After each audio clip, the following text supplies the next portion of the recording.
Itulah yang dijadikan landasan oleh Pak Luhut Panjaitan untuk memasukkan atau memberikan keleluasan bagi masuknya ribuan pekerja Cina setiap bulan. Ribuan.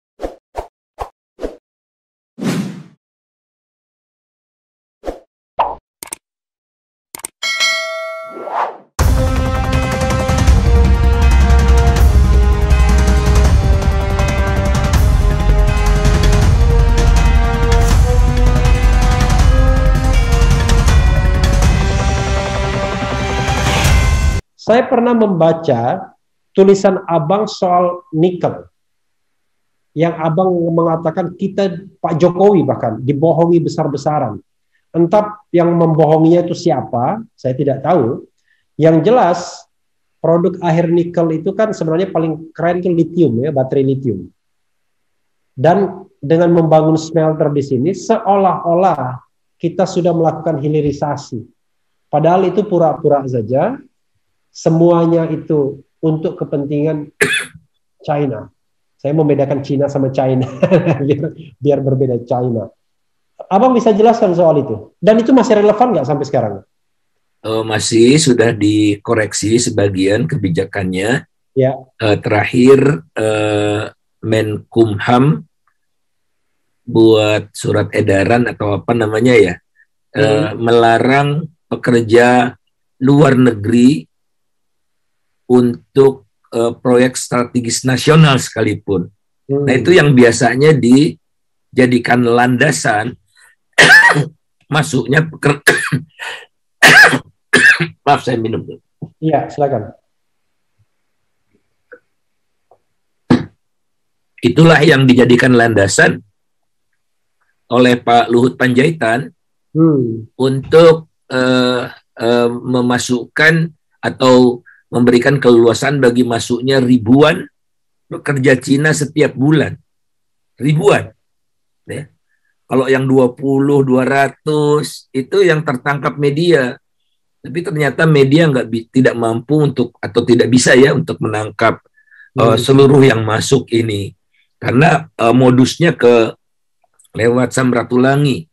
Dari Samratulangi dia ke Morowali, jadi dari charter flight dari China ke Samratulangi, dari Samratulangi angkut lagi pakai Wings Air ke Morowali. Itu yang ribuan setiap bulan di era pandemi.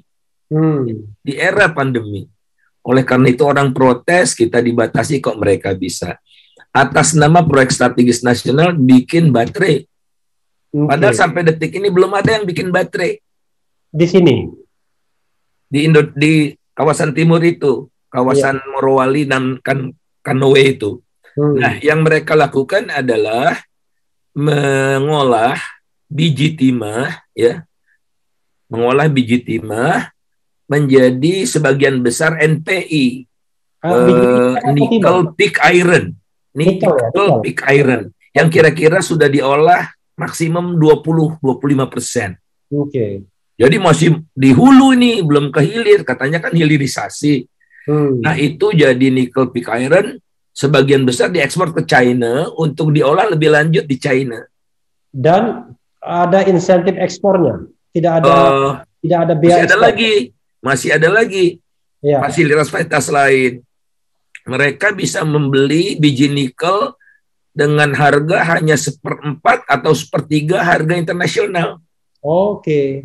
Makanya mereka berbondong-bondong datang ke sini, karena kalau mereka pabriknya tetap di China, mereka membeli dengan harga 100 misalnya per ton atau per kilogram. Kalau mereka pindahkan pabriknya ke Indonesia, dia bisa dapat 25 sampai 35 saja. Jadi setengah, 1/4 sampai 1/3 harga. Karena apa? Karena ekspor biji nikel dilarang. Hanya untuk pengusaha-pengusaha China itu. Oke. Ya. Jadi harga turun kan? Iya. Harga turun. Nah, kemudian dicek kan kadar waktu proses pembelian itu, dicek kadar nikelnya berapa. 0, berapa atau 1, berapa, itu tidak pakai survei Indonesia atau Sukovindo, ditunjuk oleh pembeli. China sendiri yang nunjuk. Ya, ditunjuk oleh pembeli, kemudian tidak boleh jual langsung. Yang petambang biji nikel tidak boleh jual langsung, harus lewat trader. Tradernya siapa? Ya saya belum punya data ya, tapi yang penting negeri, kenapa harus pakai calo? Ya, calonya luar negeri atau dalam negeri? Kaki tangannya di dalam negeri lah. Oh, orangnya sedang berkuasa.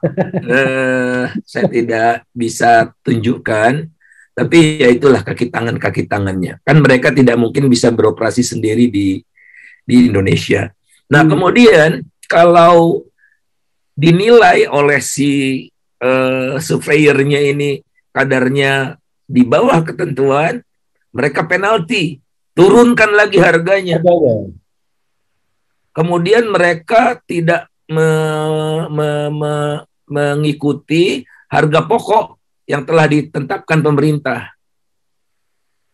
Ngancem-ngancem gitu. Oh, nanti kami pindah nih ke Filipina. Filipina juga kan banyak nikel.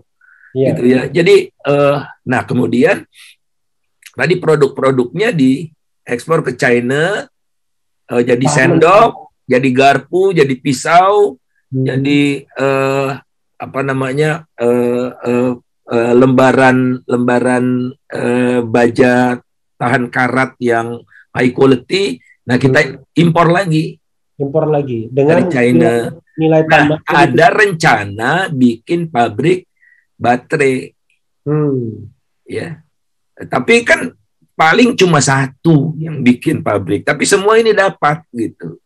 Kemudian mereka kalau investasinya mencapai tingkat tertentu, itu mereka dapat pembebasan pajak keuntungan bisa sampai 20-25 tahun. Tax holiday. Jadi untungnya mereka bawa pulang. Kemudian memang akibat dari pabrik-pabrik smelter ini, ekspor kita naik, ekspor Indonesia naik. Ya, ekspor Indonesia naik, stainless steel naik, luar biasa naiknya. Tapi tidak sesen pun balik ke Indonesia. Mereka taruh uangnya di luar negeri. Nah, kemudian tadi ribuan. Kata Pak Luhut cuma 3.500 bekerja dari China-nya. Sebulan aja lebih dari 1.000. Nah, betul barangkali Pak Luhut 3.500 yang memiliki izin pekerja. Sebagian besar tidak memiliki izin pekerja. Pakai visa turis. Mereka pakai visa kunjungan. Mereka tidak bayar yang $100 per orang per jabatan itu kan. Orang asing itu kan untuk nanti kita gunakan untuk pelatihan dan sebagainya. Dan gaji mereka juga mereka utuh ya, karena gaji mereka dibayar di keluarganya di China. Jadi mereka tidak punya efek belanja ke warga sekitarnya, karena mereka bawa juru masak sendiri, bawa tukang kebun sendiri, dan sebagainya itu. Jadi orang yang datang bekerja itu bukanlah tenaga ahli, ada tenaga ahlinya sedikit, tapi yang banyak adalah tukang kebun, satpam, supir forklift, ya, seperti itu. Datanya ada semua pada saya. Abang dapat data dari mana, Bang? Sumber saya kan banyak ya dari China sendiri. Kan di China juga mereka tidak dipakai. Ini indep atau Abang perorangan? Pribadi, saya tidak melibatkan siapapun. Sekretaris pun tidak saya libatkan. Jadi kalau Abang ngomong ini, Abang bisa pertanggungjawabkan datanya ya? Ya, saya sudah kasih juga datanya ke staf khusus Pak Luhut, sudah saya kasih ke Pak Bahlil, ya, udah saya kasih ke beberapa orang lah yang harusnya punya concern ya tentang ini, duduk perkaranya supaya jelas. Ya akhirnya sih baru satu soal yang disentuh oleh pemerintah, yakni munculnya larangan itu. Tapi itu larangan bukan eh, permanen ya, temporer saja karena COVID yang sedang melonjak. Oh, jadi larangan itu untuk proyek non strategis. Oh, untuk seluruh, Seluruh. termasuk proyek strategis juga. Ya. Oh, larangan masuk. Larangan masuk. Tapi buktinya TKA Cina tetap masuk. Ya kan mulai Juli ini. Oke. Data saya kan sampai Mei. Oke. Mulai Juli ini larang ya, karena sudah mulai akhir Juli ini ya. Dan itu minggu ada ketiga jaminan Juli. bahwa tidak akan bocor melalui bandara-bandara dengan visa kunjungan? Nggak ada jaminan juga? Rasanya sih kalau dulu kan bukan bocor kan. Mereka masuk dilegalkan oleh aturan. Ya. Jadi bukan bocor istilahnya. Memang dibolehkan atas nama proyek strategis. Gitu. Oke. Padahal strategisnya apa? Strategisnya bagi orang-orang tertentu, jangan-jangan. Buat kepentingan tertentu. Iya. Oke. Terakhir untuk pertanyaan yang ini, Bang. Kalau dikalkulasikan dalam praktek atau dari praktek seperti ini, itu kita rugi sampai berapa per bulannya atau per tahunnya? Abang ada kalkulasi nggak? Ada.